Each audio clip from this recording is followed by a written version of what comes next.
How's it going, everyone? Session here. Welcome to a new Final Fantasy XIV article. Although, Timmy, it looks like it's in German. Is there a chance of getting like the English translation somewhere? Because that'd be kind of great. Yeah. Thank you. Perfect. Okay, so this is from JP Games, and it looks like it's an article in relation to the content structure of the game. And let's read, shall we?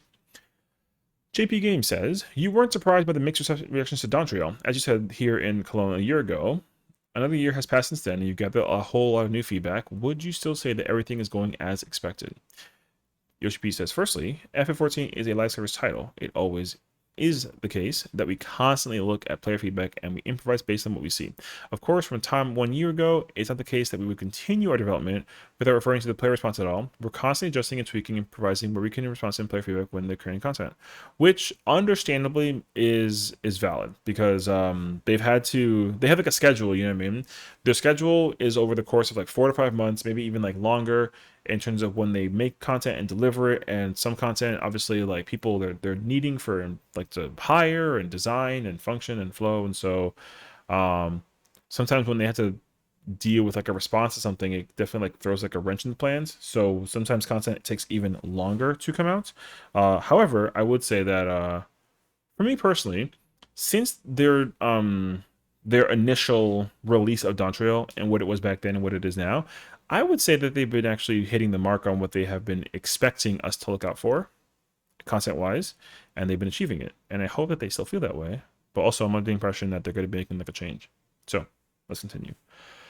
There is something that I felt particularly these past few months, rather than it being the players of 14, I think, in terms of the overall world. And what I mean by that is it's not limited to just Dawntrail, but in terms of the overall base game design for 14. Ooh. I think that there needs to be a restructure about how we approach the content hierarchy in game design because content hierarchy is part of the game's design. I start to feel recently, particularly that way, that things are structured in 14 no longer matches the player's preference, and this is something that I started to feel after we entered this year. And so I felt that now that we're at a time where we need to incorporate a major change in the content hierarchy and also the game's design. And this is not limited to just expansions, but the overall development of Final Fantasy XIV. Okay, interesting. So them restructuring the game it makes a lot of sense because they've already established that this was the primary conversation in mind. And I want to say that Dawntrail, it was also like another experiment, if you will, because it's a new expansion for a saga story, and also they had already intentions on making changes based off of some of the feedback that was established, and also what they had encountered in Endwalker, and wants to kind of shift the tide a little bit. And so this expansion has actually been doing that, but with a very specific focus on the battle content, right? So if you played Endwalker, then you'd know that everything hitbox wise was gigantic and massive and like really wild, and you know the character's hitbox would literally be like it'd be like this size of Pidgey, but it was the whole size of my chair, which is massive because like I'm a big guy, right? So like realistically, the hitbox being like this huge, right? Being this huge, we lost Timmy, but the boss actual model being the size of a Pidgey kind of makes no sense, right? So they've been going back and doing that. Like if the boss is smaller by size, the hitbox of the boss is also smaller by size, and I remembered that I used to love that. And if the boss hitbox is massive, then the hitbox is also massive, but also not much larger. So, for example, if an enemy has like a tail, right, the actual tail is not part of the hitbox. So, like the hitbox is actually the size of where my hands are, but the tail isn't part of that hitbox. Where like an Endwalker, it was, and I think that's what also caused the that design to be a little bit like, hmm. So for Doncho, for them to focus on kind of making the hitbox smaller, but also the content more exciting and even like flashy has been a massive success so far. And there's no content in the game so far that I feel that there wasn't like flashiness to it and like it wasn't like fun looking. There's some fun content so far in Dawn Trail. I will say that much for sure. Uh, which is great. Now we can talk about the story and like the problems later. But like for now, so far, absolutely incredible content. So let's continue. When we look at the content hierarchy, we feel that it was worked well up until it was until now, and it has been employed right back from a time of Remember Born up until the 7.2 patch, and it has always worked well until now. But now I feel we need to advance more, change the content hierarchy, but also change the design itself within said hierarchy. It has worked well within the past 12 years, but now we feel from our perspective it needs change, and we're excited about that change and the prospect of changing it for the future of the game. Which I think is beautiful because they're not wrong. Their design philosophy for the past 12 years has felt the same since the beginning. The only thing that's really changed over time has been whatever was received by the player base, right? So, you know, a lot of the buttons and abilities got faster over time, right? The GCD thing got like faster, the casting of things got faster, the speed of the game's gotten faster, things hit a little bit harder and they hit like a little bit softer, right? We had like this constant like appeals to that. And the job design's also been, going through this change shift as well. So it makes total sense that they're focusing on things at like at the extreme, right? So like the first massive rework thing that they did was like PvP, which I think a lot of people would agree that the PvP being like the first tackle of that wasn't ideal.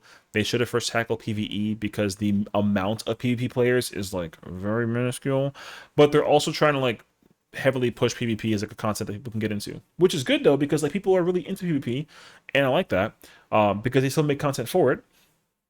But again, I think the objective is to make the content more engaging and more exciting, and most importantly, more accessible. And also, if there was a reward system that would motivate players that much prefer the PvE to have the option of doing PvP, you can increase the population of people that have an interest in actually doing it because the rewards for it would be great. Now, I'm not saying that the current rewards are bad because like the glam thing is like a primary, mounts and emotes and minions and stuff is also helpful, but like imagine if gear was like a possibility that you can acquire. Now I'm not saying that they should do that, but I think that if they did incorporate it, it would be very fascinating, right? So like there's that too. Um so PvP is like the big massive change that they incorporated like an Endwalker, and then they're focusing on the battle content, and now they're going to focus on the job stuff coming in 8.0. So obviously they got the three pillars, right? You got like the big pillar of PvP, you got the big pillar of story and battle content, and you get the big job design stuff, right? So I would say Dawn Trail has been succeeding so far in giving us exciting and incredibly fun battle content. There's not a single piece of content from a dungeon to a trial to a raid to an alliance to an ultimate to a chaotic to whatever that hasn't like hit the mark basically. In terms of like the process, that's different, because I know people were complaining about Occult Crescent, which like that news is old now, so like whatever. Obviously, still relevant, but we're not going to care until we get to the next one because the new one will be the one that we actually pay more attention to. But what was delivered was delivered. We got the pizza, mixing some toppings, too much of one topping, not enough of another, but we still ate the pizza, and it was pretty good. So, fingers crossed that we can look forward to the next time we order, the next patch comes in, and then we can look forward to that. You know. So for me personally, I think the hierarchy design thing is important for the game. Obviously the game's health is really critical to the foundation of the player base as well, because obviously we are the folks who provide and think about what we like and what we don't like. And I mean, we also have been so blinded for playing the game for 12 years too that even I too is like, this game has no problems. Like, what are you talking about? Clearly not true after I've gone playing like games like World of Warcraft, Guild Wars 2 and Lost Ark, where there are certain things that I'm like, man, it'd be really cool if we had something like this in the game, or or whatever that it is, right? People love getting theoretical and really like theory crafty about what kind of content we would love to see in this game, and there are also content that is on the horizon that people are excited for, and other people have like their concerns for, like a big one's like Beastmaster, or like the raid tier, or like the ultimate, the future alliance raids, right? This whole wide variety of content that they've talked about delivering. We don't really have like a clear cut understanding of like what's going to look like until they actually decide to like drop the news on us. And so again, we have to kind of wait until we actually see more about it. But I think still the content could be exciting, and the only hope is that the content is deliverable in a way that appeals to all the player base, because they have a purpose, right? So we'll see. But that being said, Dawn Trail has been a very stellar expansion. The game overall, different story, right? Usually people ask me like, how do I feel about the expansion versus the game comparison? So for me, like Dawn Trail, I'm putting it at like a solid like 9.25 out of 10. The game, the content for the game provided so far has been absolutely incredible. I know that someone out there is going to disagree, and that's okay. But the game itself, the actual game in totality, is sitting at like a solid like 8. Um, eight's not bad. Like eight's good. It's a great game. But like I there was a lot of problems that I didn't really think about in 14 until I played other games, and I was like, this not existing in the game actually is like a huge issue now. Like for me, the biggest problem that I always talk about is the lack of going and doing older content for reward incentives in like today's time. This game has a metric ton of content, and there's no reason to go back and do any of it. Even if you're like a level 100, all jobs maxed out, Andy like me, right? There's no reason to go back and do any of the content. Like there's just not, outside of like your typical like relic thing, or like your friends are doing it, they need help to go through the content, something of the nature, right?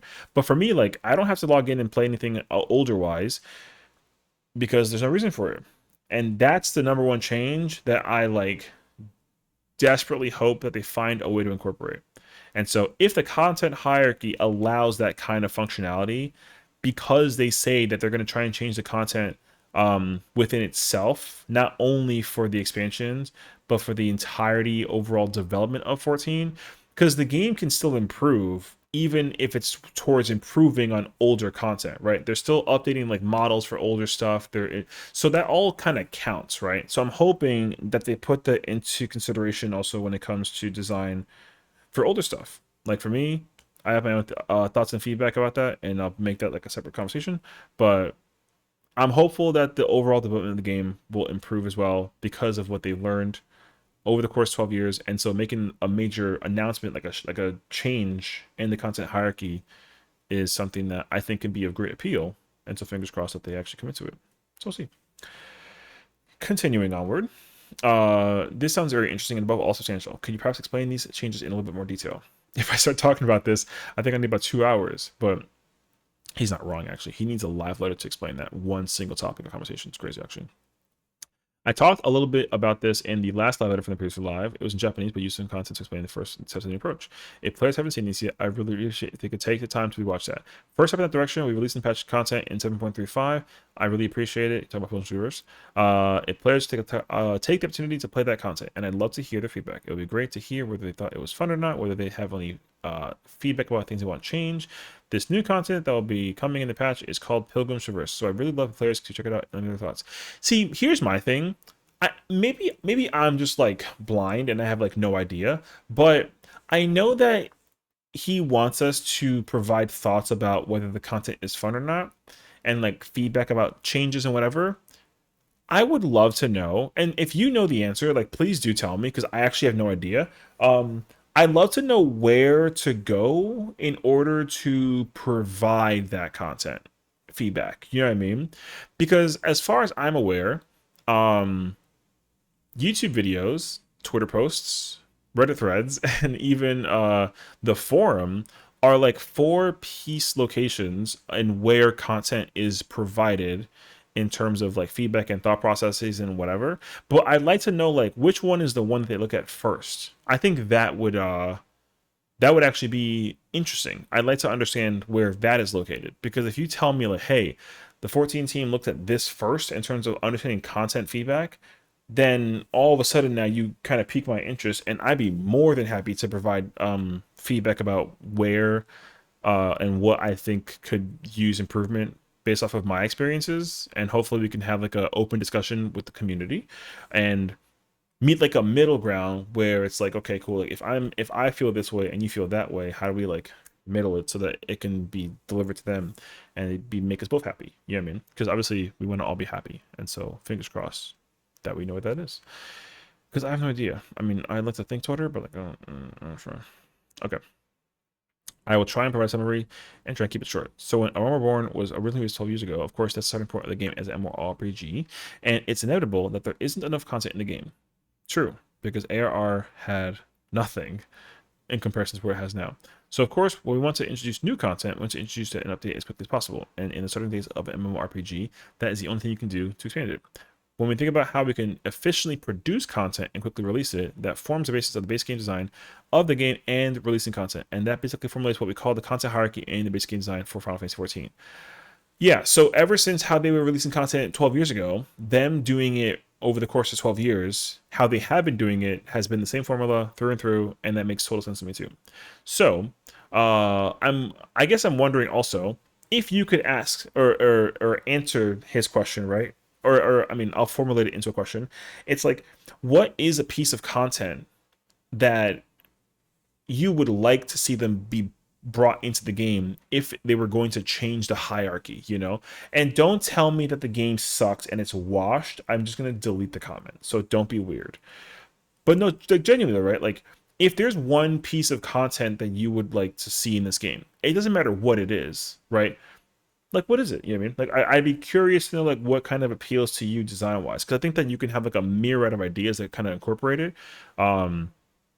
But, like, for me, for example, I'll provide an example. See, actually, I'll give you three examples because I want to cover each umbrella of, like, casual, mid-core, hardcore. So, like, for the casual direction, because, like, I'm a casual player, the crafting and the gathering thing is super, super cool and I like it, but also it'd be cool if there was like an interactive way to make the game kind of just reward you for actually interacting with the game. So for example, in the gold saucer, there's like a lot of mini games in the gold saucer, right? And it really is like a weird like luck gamble sort of thing, but it's like a mini game. There's a mini game upstairs in the gold saucer where literally you're like mining certain points with like a pickaxe, and like if you hit the right point then you can get more like rocks and points basically. So right now in 14, if I go miner and I go like to a random node and like I hit the thing, I get like 6 rocks. It's like I'm playing controller, right? So I press cross on my PS5 controller, and then I just keep on pressing cross and I get rewarded, which is cool. Now, for some simple difficulty thing where it's kind of like, oh yeah, like just collect rocks and like you don't care, I don't mind that. But like, let's say that there's like a rare thing, like let's say you get like the octahedrite, which is like the new mat. It's like expensive as heck, and people are going nuts over it. It'd be cool if they actually modify that experience outside of just like a hey, you must have this much perception and gathering in order to like acquire it into a mini game. So for me, if you can incorporate like that gold saucer mini game into like an acquisition thing, so you can actually like figure out like, if I hit this point, maybe I'll get 1, and if I hit that point, maybe I'll get like 4. It's like a oh my gosh moment, you know. Like, and then you turn something simple into something that's like a mini game, and like it's a whole lot more fun. So as a casual player, I'm gonna borrow Mario Party temporarily. If you can just turn Mario Party mini games into little pieces of content in this game when it has to do with like anything, that'd be super, super cool, you know? Like the spearfishing. Spearfishing is fun because as much as it is like a hey, like just poke at the fish, whatever, there's actually like a rhyme and a reason behind how to actually get the fish to like do the thing, which I actually didn't realize at first. And it's a lot of fun. It's not just like looking at a menu and like just pressing cross and then acquiring the fish, whatever. You gotta actually like pay attention to which ones is which, and you gotta get like a 3 in a row thing in order to get the one fish you need, and then it like heartbeats at you like, uh-oh, this gigantic leviathan has spotted you catching like a thing as bait, and it might attack you soon, and you're like, oh, you know, like it's like really fun. It's really cool and engaging and like appealing, and I like that. And like fishing is fishing, right? So like fishing is cool because like, you know, freaking fishing rod, throw it out there, wait, get the little like and then you know, like that's fun too, right? But that's not the same thing as like just going to a menu, looking at the fish, and then just like click fish out, right? So if they can change that for the for some of the casual content, because like crafting again, like same thing, like crafting is fun and cool. It's like, you know, crafting is actually fine where it is. You know, I like crafting, it's just real chill. The moon has some extreme crafting involved where you got to actually like put in some work and actually figure out how to get the right stuff. And so The crafting is actually incredibly fun. I don't really have to think about the crafting. Um, and then I guess when you think about it from the other perspectives too, um, like as a casual player who wants to do battle content, right? Um, some of the content people look at and they're like, "Oh, I got the level 20 dungeon of Holly's Holly." Yawn, and people don't really have any incentive to do that content except for like a leveling thing, or they're just trying to get like their tomes or whatever. So, as a casual player who is level 100, I'd like a reason to go back and go do content that's like level 20, right? Now, that kind of rewarding thing would be really cool. Whatever it boils down to, like, I don't know, but whatever they can figure out, I would like that. Now, as a mid-core player, we have these things called weeklies, and there's dailies, and we got to do some raiding. There's some trials. There's some like maps. We got to do some content. Like it's fun. It requires me to learn how to pick up a job and actually press some buttons. Now, I think for me, uh, I don't really care about how difficult or how easy the content is. I feel like I care as a mid-core player that I'm just busy, If I got to do a bunch of stuff for this like relic design, or if I got to work on something like with some gear, I want to try and get 760 gear in the best way possible. I'd like to try to have multiple opportunities to get that gear, right? I like that a lot. So, right now you can only get 760 gear from doing what? Tomes or Savage Raids, right? Which is like fine. But like I would love it if I can get like three other places maybe where I can get gear, because that'd be fire. Because oh my gosh, I can go do this dungeon and then I can turn this dungeon into like another thing, or I can get ready to get like this super cool weapon from like this raid. But then I got to go into the trial, and then I got to do the trial with this weapon, and then it evolves into this other weapon, and it's like, oh my god, shiny, whatever that it is, you know what I mean? So I think, again, as a mid core player, being busy is like fun, and then as a hardcore player, I think that the content needs to beat me up. I mean that like literally and metaphorically. Like I need to be hit in the face hard with content, where instead of taking a day to complete the content, man, I want to be hit in the face for like 2 weeks constantly, where it's like, dude, this content is super challenging.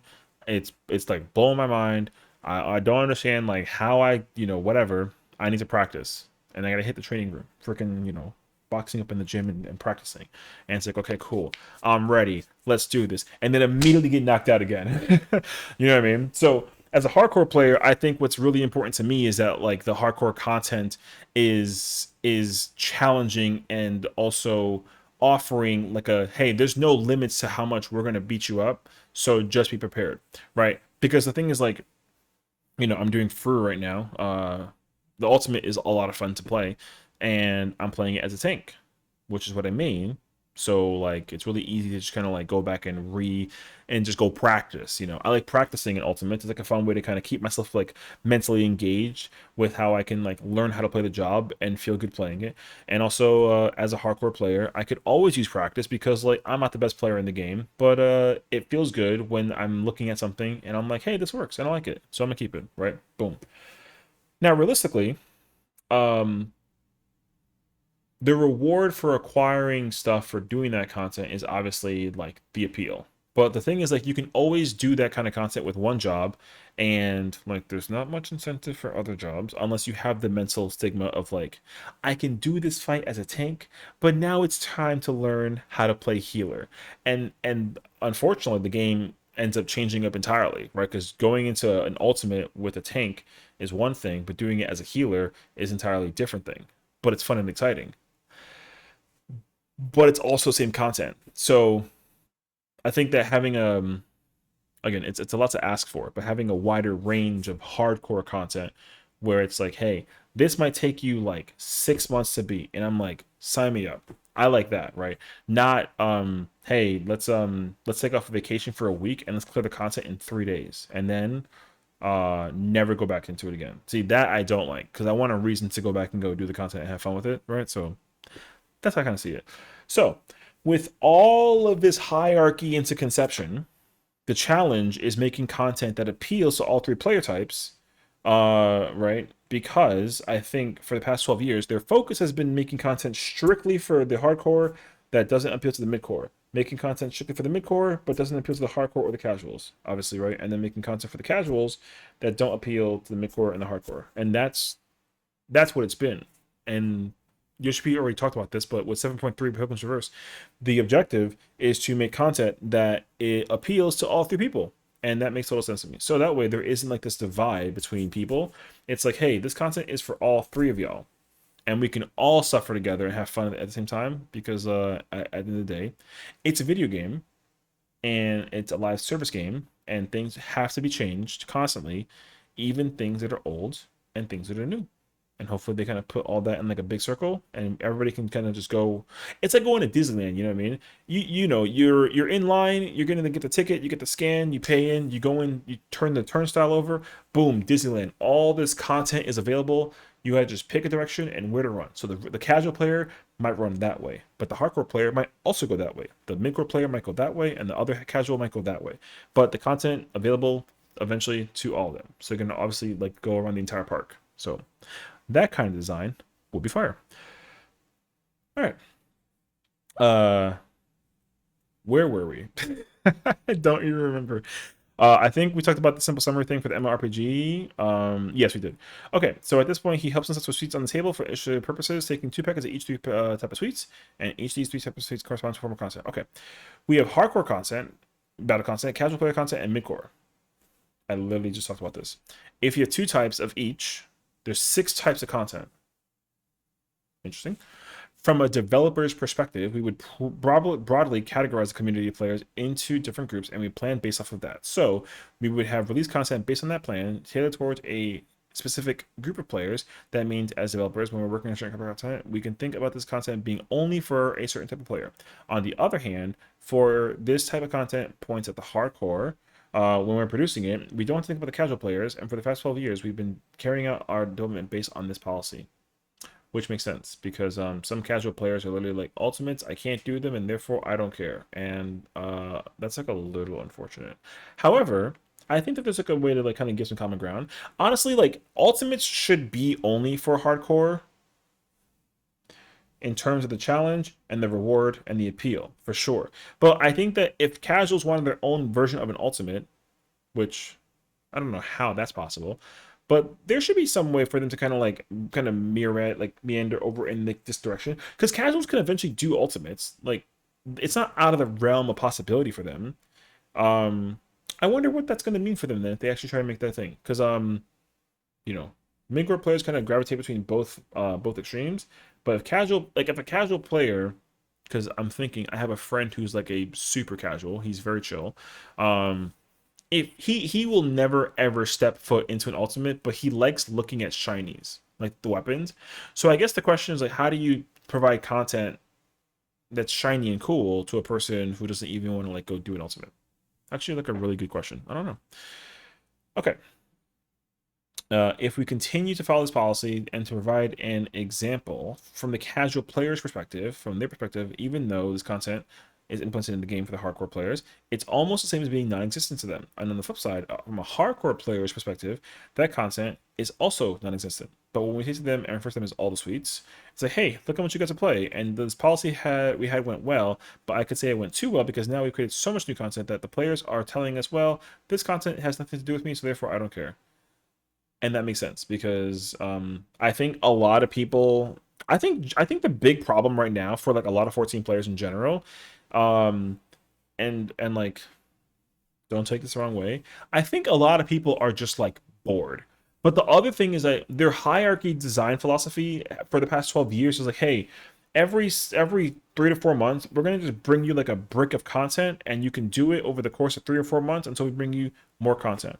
And people are like, I'm done today, and it was day one, and you're like, oh, well, come back in 4 months, and they're like, but I want more content, and it's like, okay, well, that content is supposed to last you 3 to 4 months.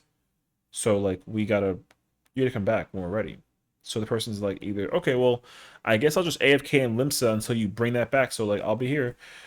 Right. So I think realistically, the goal should be to design content that actually will literally take them that long, which sounds extensive, or maybe like half the time, right? Maybe like 2 months, which would be cool. But the thing is, like, if you incorporate the opportunity for folks to do it within a day, people will do it in a day, right? Take the most recent example with 7.31. We've gotten Fianna, the new moon, and we also got the next relic step for Call Crescent with the Etherwell stuff. I literally can't tell you how many people have already been like, Session, I finished it. And I'm like, it's supposed to take a daily for the next like 10 to 14 days before you should be done with it. What do you mean like you're done? Oh yeah, because I just farmed it. I went and did Duty Roulette Alliance raid like 26 times today and I'm done. And it's like that's that's so much actually. I don't even feel like doing that, but I mean like, yo, pop off, you know what I mean? Like I'm proud of you, but like gosh dang. You know what I mean? So I think realistically, um giving like I understand people like the opportunity of getting it like done like out of the way like for sure, but I think that if you force, the word force is such a bad word, but if you force people to have content to do that actually takes a long time to do and not have it be like done in a day, um like I don't know, I think that that might actually increase the appeal to some degree, that like incorporates the possibility um for folks to be able to stay busy, because that's the thing is like people don't like being bored of the game. They like the reason to keep on playing the game, because their hierarchy and their philosophy has always been like, okay, cool, if you finish the content, then you know you're free to go play like another game, but like still keep the sub up so that we can be ready for you, which is kind of wrong, you know what I mean? Like if I had 4 months to complete through and I completed it in 3 days, not that guy though, then it's like, well, now I gotta wait another 3 months and a half uh to wait until the new content. But that's 3 months of subs of like I got nothing to do. You know what I mean? So like it's fine for them to have the sub be paid for on a constant basis if there's content to constantly do on a constant basis. And so I think that if you kind of enforce that a little bit, again, there's somebody in the comments who's going to be like, I don't like that, I disagree. Stop. It's an example, right? Then at least at that point in time, people might actually be inquired to not only have the reason to keep on subbing to the thing, but also be busy. Because like, yo, time flies when you're busy and or having fun. So if you're having fun being busy, then you're like, oh my gosh, we have 4 months, and then you get the freaking SpongeBob 4 months later card, and then you're like, oh my gosh, new patch, and like I'm just about to be done, so I can't wait for the new patch. I think that kind of excitement appeals to people, and so that'd be really cool. All right, last couple paragraphs. So what I want to say is that, of course, for our top tier players, we know that content tailored towards them is needed, and we will continue to produce that content, pointing at the hardcore ones, okay? And then on the other side of the spectrum, for the really casual players, we also understand that the content is also needed, not concern, and we will continue to produce that, pointing at the casual suites. So we will continue to tailor content to both ends of the spectrum. What we're trying to do now is change the design so that we have content which can be enjoyed by everyone, pointing at mid-core and one of two parts of hardcore and casual. Okay, so he did like the boom, boom, boom. Okay. So he kind of put them together, respectively, each of which is intended to appeal to both ends of the spectrum. So from these players' perspectives, pointing at hardcore and casual, there'll be 5 types of content, and then for the other players, pointing at casual, there'll be also 5 types. And to put it, that's it. Okay, so this makes sense to me.